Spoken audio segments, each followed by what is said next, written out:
Je m'appelle Will Allen et je suis agriculteur de naissance et par passion profonde.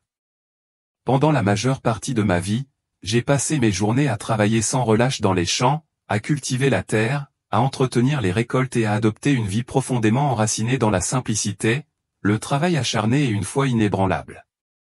C'est au cours d'un après-midi tranquille, alors que je me concentrais sur mes terres, qu'un événement s'est produit, changeant à jamais mon voyage.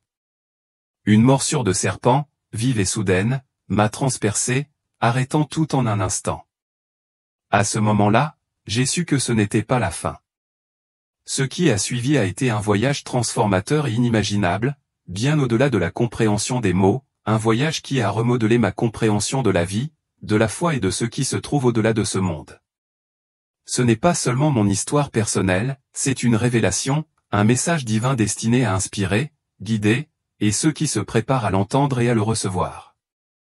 À l'instant où le venin du serpent a envahi mes veines, j'ai eu l'impression que l'essence même du monde autour de moi s'était estompée et qu'un profond calme, différent de tout ce que j'avais jamais connu, a envahi mes sentiments.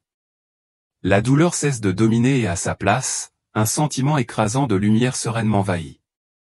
Je me suis retrouvé dans un royaume qui transcendait tout ce qui était terrestre. Ce n'était pas une fin, mais plutôt une porte ouvrant sur quelque chose de bien plus grand que ce que j'aurais pu imaginer. Devant moi s'étendait un espace infini, vivant d'une lumière palpitant en harmonie avec la paix, une paix si profonde et si pure que le langage humain ne pouvait pas commencer à en capturer l'essence. C'est ici que je l'ai entendu pour la première fois, une voix qui m'appelait.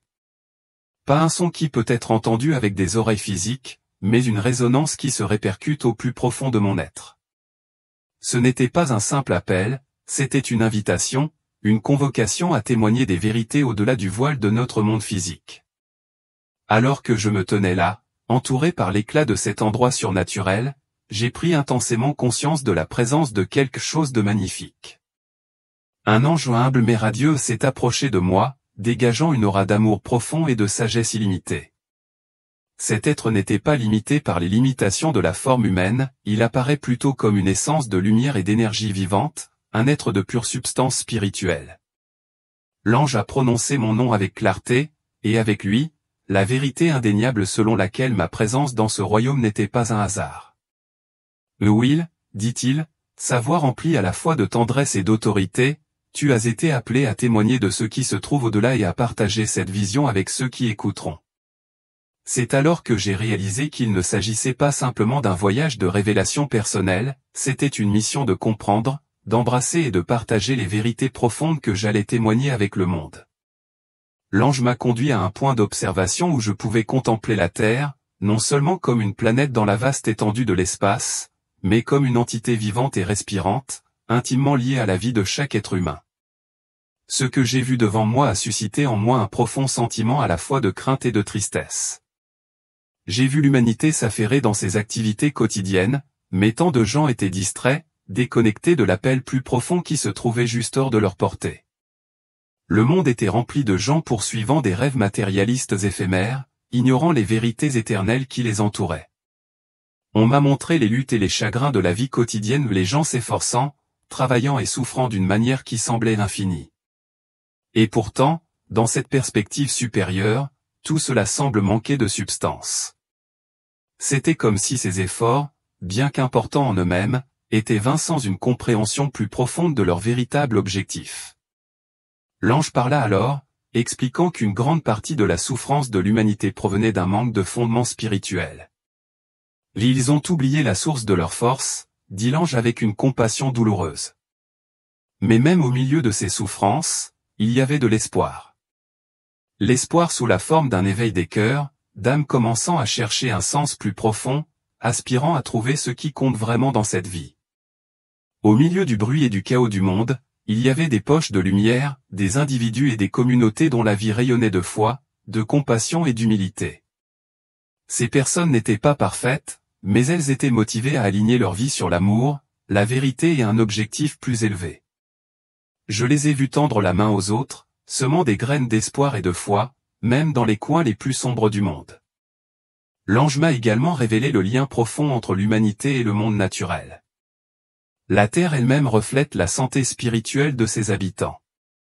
Là où prévalait l'avidité, la négligence et l'égoïsme, la terre semblait stérile, vidée de sa vitalité. Mais là où prospère l'amour, le soin et le respect de la création, la terre s'épanouit. Les rivières étaient claires, les champs fleuris de vie et le ciel avait une luminosité qui parlait de renouveau. Ce lien sacré entre l'humanité et la nature était indéniable, et en l'observant, j'ai ressenti un immense sentiment d'urgence de partager ce dont j'étais témoin avec le monde. Ce n'était pas seulement une révélation personnelle, c'était un appel à un réveil collectif, un appel à l'humanité pour qu'elle retourne à ses racines, pour vivre en harmonie avec Dieu, avec la nature et les uns avec les autres. Et puis, alors que l'ange me guidait plus loin, on m'a montré quelque chose d'encore plus impressionnant, un aperçu de l'avenir, du moment glorieux du retour de Jésus. Ce que j'ai vu m'a laissé à la fois humilié et rempli d'une crainte respectueuse. Les cieux s'ouvrirent et une présence rayonnante et écrasante descendit sur la terre, remplissant le monde d'une lumière si pure et si puissante qu'elle pénétrait même les ombres les plus profondes. Ce n'était pas un moment de peur ou de désespoir, mais un moment de profond rétablissement et d'anticipation. Le retour du Christ n'était pas un événement cataclysmique soudain, mais plutôt un événement qui se déroulerait progressivement, précédé de signes qui seraient visibles à ceux qui avaient des yeux pour voir. J'ai été témoin de la réaction de la nature elle-même de manière extraordinaire, des phénomènes différents de tout ce que l'humanité avait jamais vu, alors que la terre se préparait au retour de son Créateur. Les cœurs ont commencé à s'adoucir et une vague de désir inexplicable de foi et de repentance a balayé les gens. C'était comme si le tissu même de la création se rapprochait de l'accomplissement de son dessein divin. Cette vision, cette révélation, est un don que je porte avec moi maintenant et que je suis appelé à partager avec tous ceux qui sont prêts à écouter. Il ne s'agit pas seulement d'une histoire personnelle, mais d'un message d'espoir, d'éveil et de dessein divin pour le monde. Ce qui m'a le plus frappé au cours de cette expérience, c'est à quel point ce retour de Jésus était profondément personnel. C'était comme si chaque individu, quelle que soit sa foi ou son manque de foi, pouvait sentir sa présence dans son âme même. Pour certains, ce fut un moment de joie immense, des retrouvailles avec une figure bien-aimée, tant attendue et profondément chérie. Pour d'autres, ce fut un moment de révélation, un éveil à des vérités qu'ils avaient longtemps ignorées ou rejetées. L'ange, parlant d'un ton doux mais ferme, expliqua que ce retour n'avait pas pour but de condamner, mais plutôt de tout aligner sur le plan divin de Dieu. Le message ne concernait pas la punition, il s'agissait de restauration. Dans ma vision, je vois des croyants se rassembler, non pas par peur ou par obligation, mais dans un lieu d'amour, d'espoir et d'unité. Ces communautés ne se sont pas rassemblées en raison d'un sentiment de catastrophe imminente, mais parce qu'elles avaient trouvé quelque chose qui valait la peine de vivre, un lien profond et inébranlable avec quelque chose de plus grand qu'elles-mêmes. Il n'y avait pas de grande démonstration de rituels ou de cérémonies, pas de démonstration d'adoration élaborée, mais plutôt un véritable esprit de prière, d'adoration et de convivialité. Cela me rappelle la simplicité de la foi que j'avais connue quand j'étais enfant, une foi qui ne se souciait pas de performances ou d'affichages extérieurs, mais d'une relation véritable et sincère avec Dieu. Les paroles de l'ange étaient puissantes et claires, cette vision ne consistait pas seulement à prédire l'avenir, mais à s'y préparer. C'était un appel à vivre chaque jour comme si c'était le dernier, non pas dans la peur, mais dans la foi et l'amour. Lorsque l'ange parla à nouveau, sa voix était remplie d'un sentiment d'urgence, mais aussi de compassion. « Will, dit-il, ce que vous avez vu n'est pas pour vous seul. Vous avez été choisi pour transmettre ce message au monde. » À ce moment-là, j'ai senti le poids de cette responsabilité reposer sur mes épaules. Ce n'était pas seulement une révélation personnelle, c'était une mission visant à diffuser un message d'espoir et de vérité. L'ange m'a parlé de la façon dont ma vie d'agriculteur m'avait préparé de manière unique à cette mission. Tout comme j'avais autrefois semé des graines dans le sol, j'étais maintenant appelé à semer des graines de foi et d'espérance dans le cœur des autres.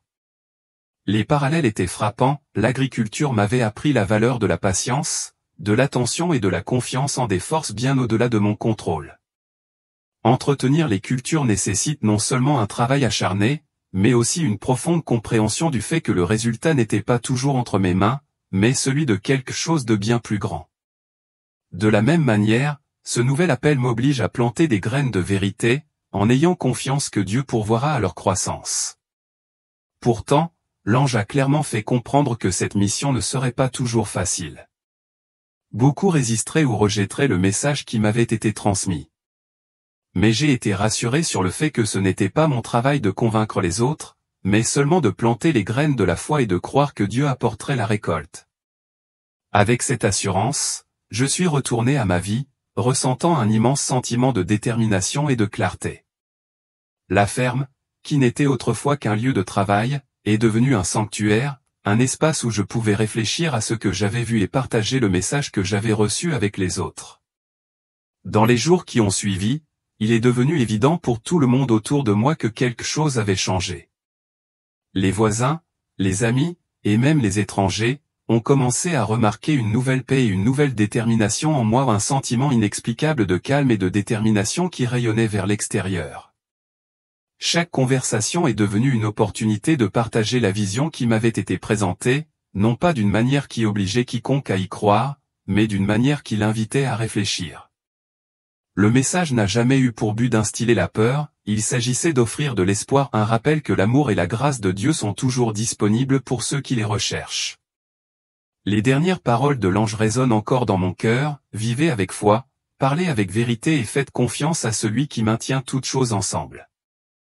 Ces mots sont restés en moi alors que j'ai été témoin de quelque chose de vraiment inspirant, des communautés de foi qui brillaient comme des phares de lumière dans un monde si souvent rempli de confusion et d'obscurité.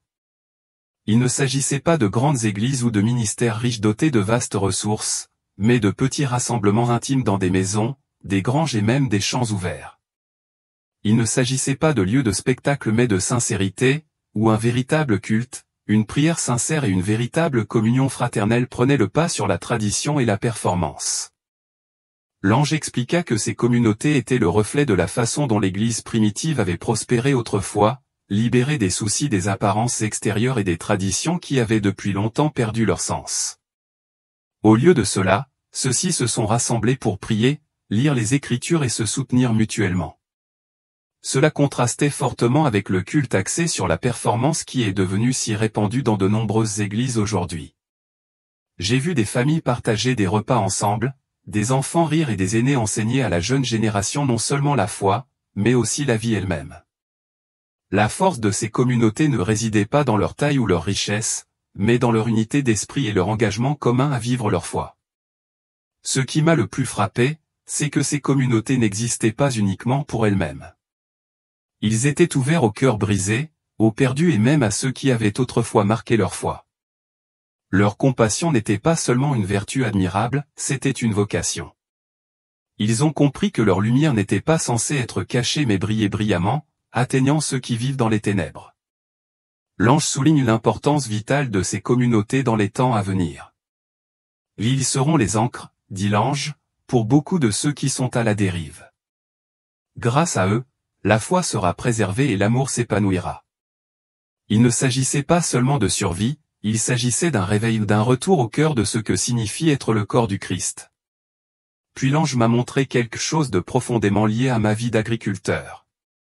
J'ai eu une vision de la terre, non pas comme une entité interne séparée, mais comme une partie intégrante du grand dessein de Dieu. La terre, les cieux et les eaux, toute la création semblait palpiter de vie et de but d'une manière que je n'avais jamais complètement comprise auparavant. L'ange expliqua que la nature elle-même était un miroir reflétant l'état spirituel de l'humanité. Lorsque l'humanité vivait en harmonie avec la terre, lorsque nous en prenions soin et respections ses rythmes, elle prospérait. Mais lorsque l'avidité et la négligence se sont installées, la terre a réagi par la désolation. Ce n'était pas une punition, mais le résultat naturel d'un déséquilibre. Dans cette vision, j'ai vu des champs arides et secs, des rivières qui n'étaient plus que de simples filets d'eau et des cieux chargés de chagrin. Mais dans d'autres endroits, où les communautés vivaient avec gratitude et souci de la terre a répondu avec abondance. Le sol était riche et fertile, les rivières coulaient de vie et le ciel brillait d'une lumière radieuse. C'était comme si la terre elle-même se réjouissait en harmonie avec ceux qui s'y dévouaient avec amour et respect. L'ange s'est tourné vers moi, me montrant ma propre vie comme exemple. Will, dit l'ange, tes mains ont cultivé la relation avec le sol et ton cœur a connu la joie de planter et de récolter. Tu as vu comment la terre réagit aux soins et à la diligence. de la même manière, l'humanité doit nourrir son avec Dieu et les uns avec les autres. La leçon était claire, tout comme la terre a besoin de soins pour prospérer, notre relation avec Dieu et nos semblables a également besoin de soins. Lorsque nous vivons en harmonie avec le plan de Dieu, nous expérimentons une croissance, tant spirituellement que dans nos communautés. J'ai été ramené au moment paisible que j'ai passé dans ma ferme, un endroit où je me surprenais souvent à m'émerveiller devant le processus simple mais profond du cycle de la nature. Alors que je regardais les graines germer après une saison d'attente, j'ai ressenti un profond sentiment de respect face à la transformation qui se déroulait devant moi. Il ne s'agissait pas seulement de la croissance des plantes, c'était un rappel de l'interdépendance de toute vie et du cycle toujours présent de croissance, de décadence et de renouveau. L'ange, debout à côté de moi, m'a expliqué que ce processus naturel reflétait une vérité spirituelle plus grande. Tout comme la terre exige de tendres soins, l'âme aussi. Sans la nourriture de l'amour, de la foi et de la dévotion, la terre et l'esprit se fanent. C'est devenu clair pour moi, de la même manière que nous prenons soin de la terre, nous devons prendre soin de nous-mêmes, en veillant à rester dynamiques et pleins de vie. Alors que je me tenais là, un profond sentiment de responsabilité m'envahit. J'ai réalisé que la terre elle-même n'était pas simplement une ressource à utiliser, mais un cadeau précieux à chérir et à protéger. Le message de l'ange était sans équivoque, la création est un don sacré, et la façon dont nous la traitons reflète directement notre gratitude ou notre manque de gratitude envers le Créateur. C'était un appel à prendre soin du monde qui nous entoure, à le nourrir avec respect et à reconnaître que chaque acte d'intendance est un acte de révérence. Ensuite, l'ange a révélé quelque chose de si puissant que cela m'a laissé bouche bée, le pouvoir invisible, mais indéniable, de la prière. J'ai eu une vision vivante de personnes engagées dans la prière, certaines seules dans une solitude tranquille, d'autres entourées de communautés de foi. Mais ce qui m'a le plus frappé, c'est que leurs prières n'étaient pas de simples paroles flottant dans l'air.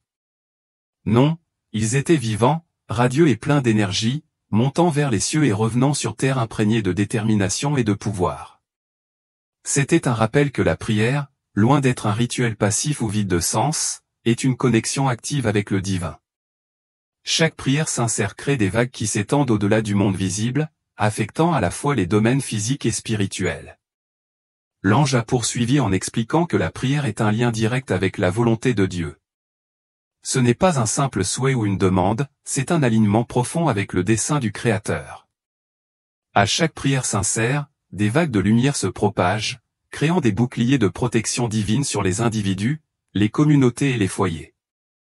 Ces boucliers n'étaient pas seulement une forme de défense, c'étaient des voies divines pour l'intervention de Dieu, apportant son amour et sa sagesse dans des situations où les yeux humains ne voyaient que l'obscurité ou le désespoir.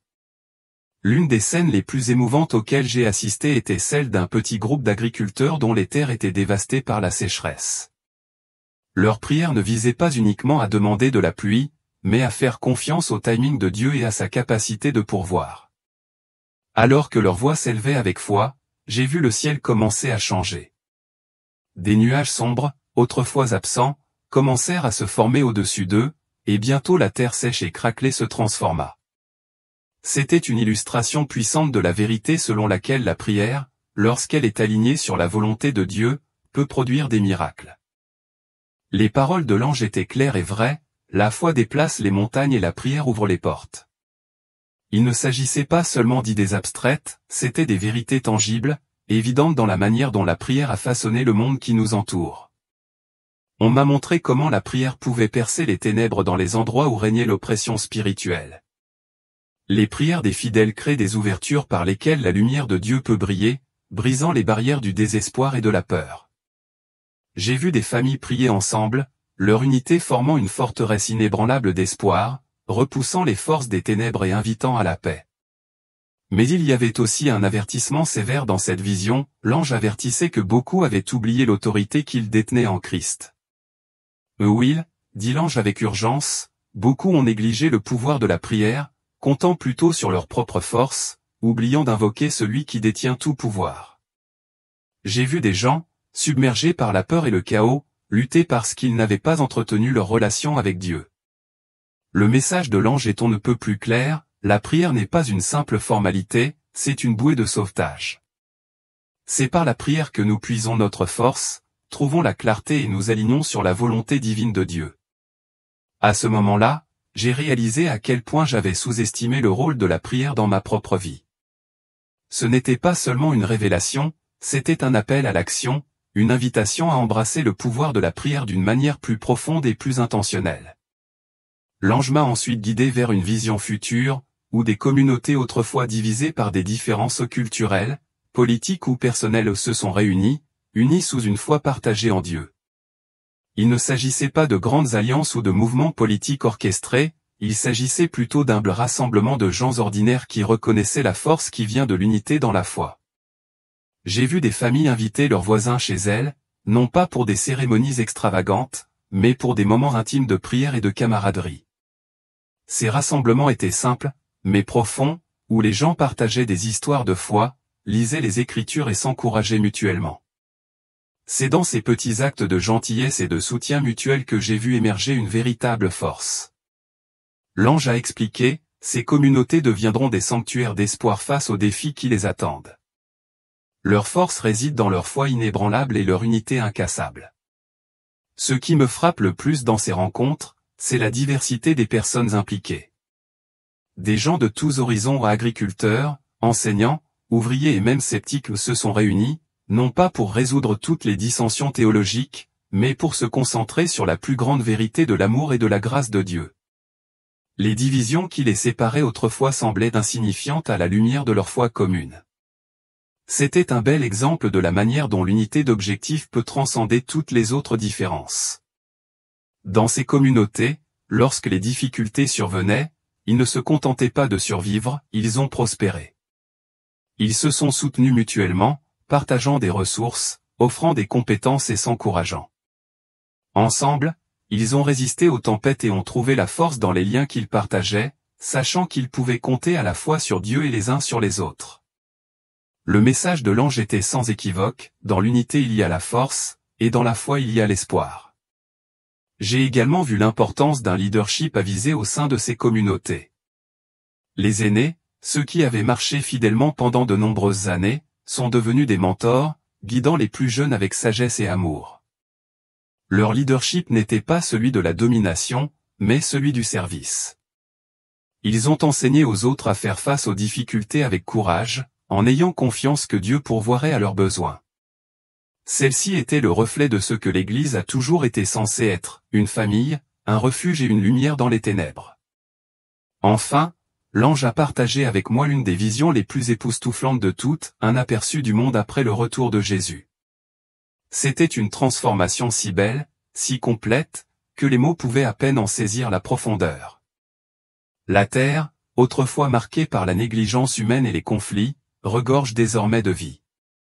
Les champs regorgeaient de cultures qui poussaient sans effort, les rivières coulaient avec des eaux cristallines et les cieux eux-mêmes rayonnaient de chaleur et de lumière. La voix de l'ange résonna fortement, c'est l'accomplissement de la promesse de Dieu, une nouvelle création où règne la paix et l'harmonie. C'était un monde où toute la nature semblait chanter dans l'unité, louant le Créateur, et où les gens vivaient en parfaite harmonie, non seulement les uns avec les autres, mais avec la terre elle-même. Il n'y avait ni cupidité, ni concurrence, car tout le monde en avait assez. Les communautés travaillent ensemble, célébrant la beauté de l'unité et la bonté de Dieu. Ce qui me touche le plus dans cette vision, c'est la façon dont les gens interagissent avec Dieu. Il n'y avait ni séparation, ni voile. La présence de Dieu était tangible, remplissant chaque cœur de joie et chaque instant d'un but. Le culte n'était pas limité à un lieu ou à une heure spécifique, cela coulait naturellement du cœur de chacun, et chaque instant devenait un acte de remerciement. Les paroles de l'ange restaient gravées dans mon esprit, c'est la promesse pour ceux qui endurent, qui s'accrochent à la foi et vivent dans l'amour. Ce n'est pas une espérance lointaine, mais une certitude pour ceux qui ont confiance en Dieu. Cette vision de l'avenir n'était pas qu'un rêve, c'était l'assurance que ceux qui restent fidèles et vivent dans l'amour connaîtront un jour cette réalité, où le royaume de Dieu se réalise pleinement sur terre. Alors que je me tenais là, témoin de cette vision profonde, un profond désir a surgi en moi. Ce n'était pas seulement un désir de moi-même, mais de tous ceux que je connaissais et aimais. Ce n'était pas un simple rêve, mais plutôt un aperçu de la réalité ultime que Dieu, dans son infinie sagesse, avait destiné à sa création. La vision a remué quelque chose au plus profond de mon âme, me remplissant d'un immense sentiment d'espoir et d'un objectif renouvelé. J'ai compris que ce que j'avais vu était bien au-delà d'une image éphémère, c'était un appel à l'action, une invitation divine à aligner ma vie sur le plan plus vaste de Dieu. L'ange, rayonnant d'une présence qui remplissait l'air d'une gravité inexprimée, se tourna vers moi. Ces paroles, prononcées avec solennité, résonneront à jamais en moi. Will, commença-t-il, ce dont vous avez été témoin n'est pas destiné uniquement à vos yeux. C'est un appel pour vous et pour tous ceux qui vous entourent à vivre avec une intention et un but. Votre vie doit être le reflet du plan de Dieu. Vous êtes censé partager cette vision, diffuser son message à tous ceux qui l'écouteront. À ce moment-là, j'ai été frappé par la réalisation du nombre de fois où j'avais erré dans la vie sans réfléchir à mon véritable objectif. En tant qu'agriculteur, mes journées avaient été remplies de dur labeur pour subvenir aux besoins de ma famille, mais je m'étais rarement arrêté pour réfléchir au sens profond de mes efforts. Les paroles de l'ange éclairent une vérité profonde, chaque action, aussi petite soit-elle, a le potentiel de refléter l'amour de Dieu, sa grâce et sa présence dans le monde. Je me suis retrouvé ramené à la ferme, mais cette fois, le travail que j'avais toujours fait était imprégné d'une nouvelle compréhension. Je ne plantais pas simplement des graines dans le sol, je semais des graines de gentillesse, de foi et d'espoir dans le cœur des autres. Mon labeur quotidien est devenu une métaphore vivante de la croissance spirituelle. Tout comme les récoltes nécessitent soin, patience et confiance dans les cycles de la nature, notre foi exige également de l'éducation et une confiance inébranlable dans le timing parfait de Dieu.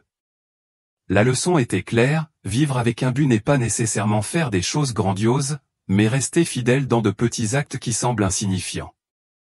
Cela peut être aussi simple que de faire preuve de gentillesse envers un voisin, de prier pour un ami ou de rester intègre face à la tentation. Chaque action, aussi humble soit-elle, a du poids aux yeux de Dieu. L'ange continue, transmettant une sagesse qui frappe au cœur même de mon être. Le but, m'a-t-il rappelé, n'est pas quelque chose que nous créons pour nous-mêmes, c'est quelque chose que nous découvrons en nous abandonnant à la volonté de Dieu. Cherchez Dieu dans tout ce que vous faites, conseilla l'ange. Et votre objectif se dévoilera devant vous. Faites-lui confiance, et il guidera chacun de vos pas. Alors que la vision commençait à s'estomper, l'ange a partagé une révélation finale, un message d'espoir inébranlable que je devais rapporter au monde. Will, dit-il, sa voix étant un phare d'assurance, ce que vous avez vu aujourd'hui n'est pas la fin. C'est le début d'un nouveau chapitre. L'amour de Dieu est sans limite et ses plans pour sa création sont parfaits. Non aussi sombre que puisse paraître le monde, il y a toujours de l'espoir. À ce moment-là, on m'a montré des images de personnes confrontées à des difficultés, des épreuves et des défis apparemment insurmontables. Pourtant, au milieu de leur lutte, ils sont restés fermes dans leur foi, inébranlables face aux tempêtes qui faisaient rage autour d'eux. Il était clair qu'ils n'étaient pas seuls, la présence de Dieu était avec eux, les guidant et les soutenant à travers toutes les difficultés. Le message était clair, peu importe ce à quoi nous sommes confrontés dans la vie, nous ne sommes jamais abandonnés. Nous sommes tenus dans les bras aimants d'un Dieu qui ne nous quittera jamais. La vision a également révélé le pouvoir transformateur de la rédemption. J'ai vu des gens qui s'étaient éloignés de la foi, perdus dans leur propre désespoir, mais qui, grâce à la grâce de Dieu, ont retrouvé le chemin du retour. Leurs vies ont été renouvelées, leur cœur guéri par la miséricorde illimitée de Dieu. C'était un puissant rappel que personne n'est hors de portée de son amour et qu'il n'est jamais trop tard pour se tourner vers lui. Alors que la vision touchait à sa fin, j'étais rempli d'un sentiment de paix inébranlable et d'une profonde compréhension de mon objectif. Les paroles de l'ange résonnent dans mon cœur, laissant une empreinte persistante, partagez cet espoir, Will. Faites savoir aux autres que l'amour de Dieu est plus grand que n'importe quel défi auquel ils peuvent être confrontés. Encouragez-les à le chercher, à lui faire confiance et à vivre dans la foi.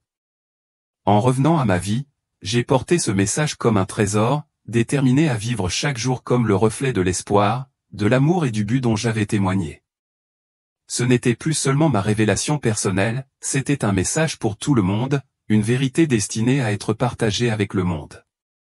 Comme s'il lisait mon cœur, l'ange se retourne une fois de plus, sa voix porte un poids d'urgence. Will, a-t-il dit, les jours à venir mettront à l'épreuve la foi de l'humanité d'une manière jamais vue auparavant. La préparation spirituelle n'est plus facultative, elle est essentielle. Les paroles de l'ange m'ont profondément frappé, et tandis que je regardais les scènes se dérouler devant moi, la véritable profondeur de leur signification est devenue claire. J'ai vu des gens relever les défis inévitables de la vie, certains avec force et paix, d'autres avec peur et incertitude. Ce ne sont pas leurs circonstances qui ont déterminé leur réponse, mais leur fondement spirituel. Ceux qui avaient cultivé une relation profonde avec Dieu affrontaient les épreuves de la vie avec une résilience sereine. Ce n'étaient pas des gens qui menaient une vie parfaite, mais ils avaient bâti leur vie sur une base solide de foi. Leurs prières étaient sincères, leur cœur ouvert et leur confiance en Dieu inébranlable. Lorsque les tempêtes de la vie survenaient, ils se tournaient d'abord vers Dieu, et en lui, ils trouvaient une direction, une paix et une espérance qui transcendaient l'entendement. D'un autre côté, j'ai vu ceux qui avaient négligé leur vie spirituelle. Ces individus, ne comptant que sur leur propre force, ont hésité face aux épreuves. Accablés par la peur et l'incertitude, ils ont lutté pour trouver la paix. L'ange a clairement indiqué que la préparation spirituelle ne consiste pas à éviter les difficultés, mais à avoir la force intérieure pour y faire face avec foi, espérance et confiance en Dieu. La vision m'a également montré des moyens pratiques de me préparer spirituellement. La prière était centrale, non pas comme dernier recours, mais comme pratique continue de communion avec Dieu. La lecture des Écritures était une autre pierre angulaire, fournissant la sagesse et la vérité nécessaires pour naviguer dans les complexités de la vie. La communion fraternelle avec d'autres croyants a été soulignée comme un aspect essentiel de la croissance spirituelle, offrant encouragement, responsabilité et soutien mutuel dans le chemin de la foi. Le message de l'ange était simple mais profond, la préparation spirituelle n'est pas une question de peur, c'est une question de foi. Il s'agit de marcher quotidiennement avec Dieu, de lui faire pleinement confiance et de vivre en accord avec sa volonté. C'est ainsi que vous endurez et prospérez, peu importe ce qui vous arrive. Au fur et à mesure que j'assimilais ces vérités, un désir irrésistible m'a envahi de les partager avec les autres. Je savais que ces leçons avaient le pouvoir de transformer des vies, tout comme elles avaient transformé la mienne. Alors que ma vision changeait, je me suis retrouvé à nouveau dans les champs de la ferme, l'endroit où mon voyage avait commencé. Mais cette fois, tout semblait transformé. Le sol sous mes pieds semblait plus riche, les cultures autour de moi plus dynamiques et l'air lui-même semblait chargé de sens. C'était comme si la terre elle-même était vivante, en résonance avec le sens plus profond qui avait toujours été là mais qui ne m'était révélé que maintenant. À côté de moi se tient l'ange, une figure de force tranquille et de sagesse, guidant mon attention vers les leçons cachées dans la vie que j'ai connue depuis longtemps. Oh oui, dit l'ange d'un ton doux mais ferme, votre mission reste inchangée, elle a seulement été élargie. Le travail que vous avez accompli ici, sur cette terre, est le reflet du plus grand travail que vous êtes appelé à faire dans le monde. Tout comme vous plantez des graines dans ce sol, vous êtes également censé planter des graines de foi, d'espérance et d'amour partout où vous allez. Le poids de ces mots s'est installé dans mon cœur alors que je commençais à comprendre la profonde vérité qu'ils contenaient. L'agriculture, j'ai réalisé, ne consistait jamais seulement à s'occuper de la terre ou à récolter des récoltes, il s'agissait de cultiver la confiance, la patience et l'attention. Chaque graine que j'ai plantée était un acte de foi discret, la conviction qu'avec le temps, le soleil, la pluie et la terre la transformeraient en quelque chose de fructueux.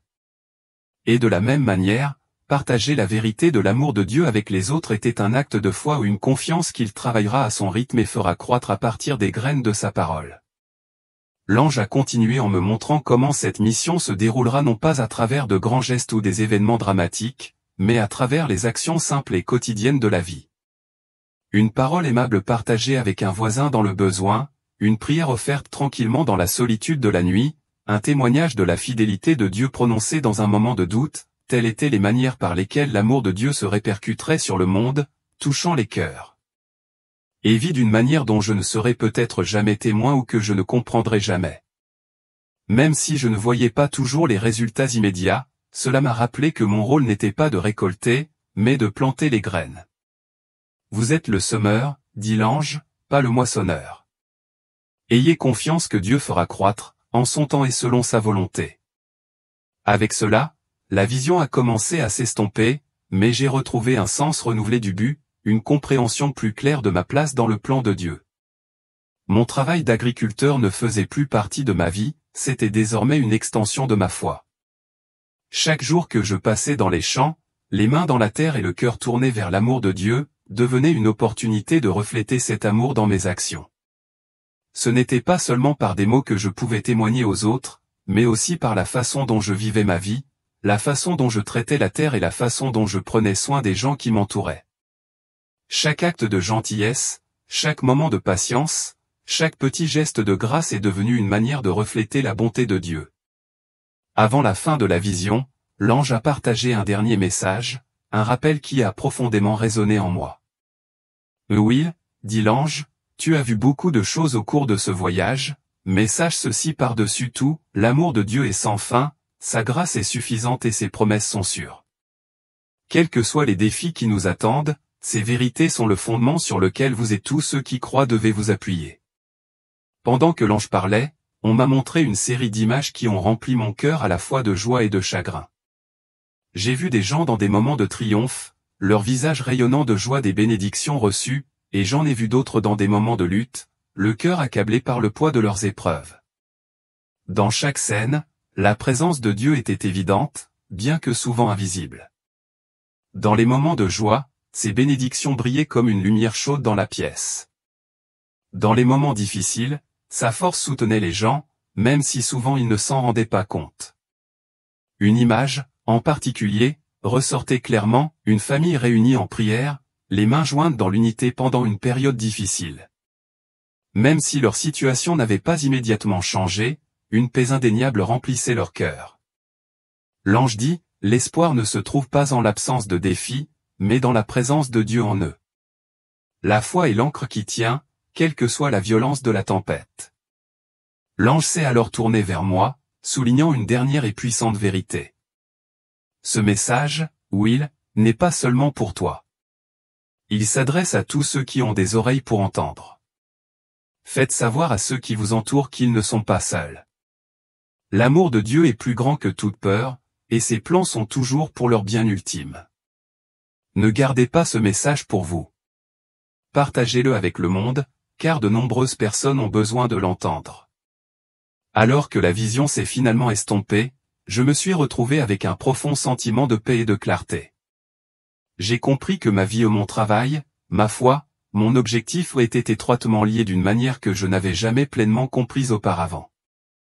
Et maintenant, plus que jamais, j'étais prêt à semer les graines de l'amour de Dieu dans le monde, confiant qu'il produirait la moisson au moment idéal.